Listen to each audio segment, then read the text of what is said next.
All right. Well, that's that. Good morning.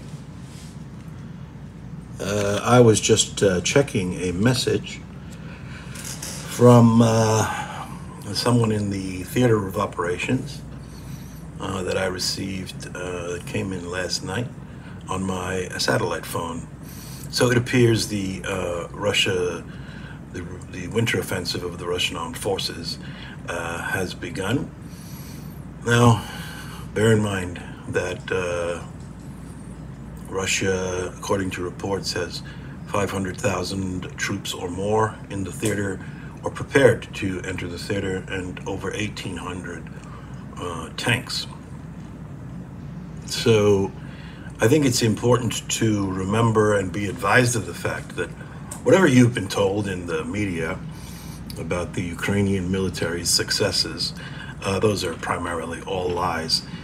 They haven't had any successes. Everything is completely ad hoc. So, bearing in mind the figure I just gave you of the number of tanks, does anyone really seriously believe that 20, 30 tanks from Germany, the United States, or whoever is going to make any kind of difference with regard to happens there? With regard to what happens there? And what happens there is quite clear. Ukraine had a chance to end this in March, and then more recently some negotiations were scheduled to, or I should say looked forward to, but the kibosh was put on those by the Western powers.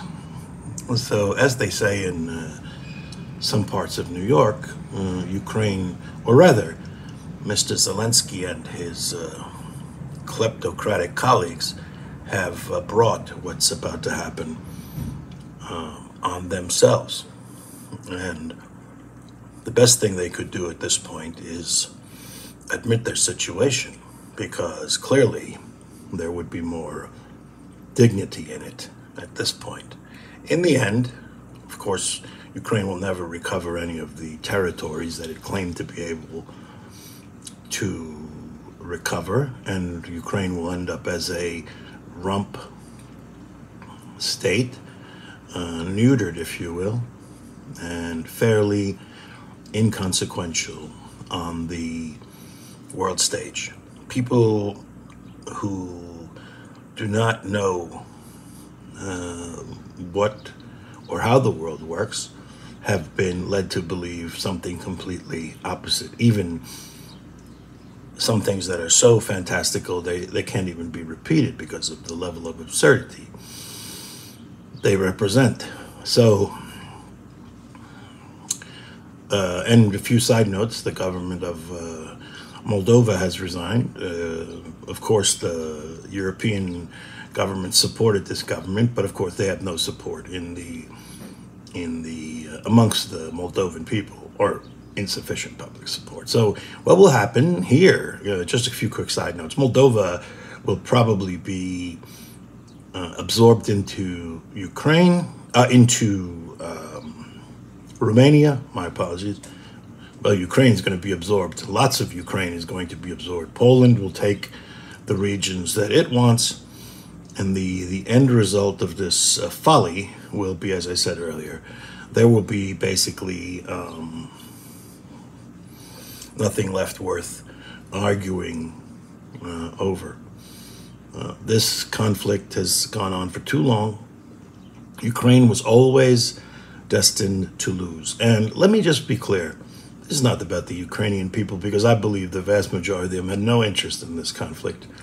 And I don't think that most of the Ukrainian soldiers currently in the field, who are by all accounts in their 40s and 50s, they would rather be more than likely doing something else.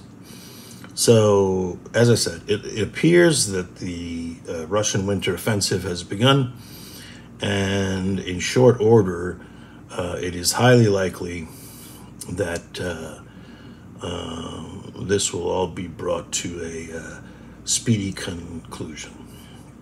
So, my last question to Mr. Zelensky would be, in light of what's going to happen and what has happened, is if the rule he has followed has led him to this, the collapse of his country, of what use was that rule? Bye.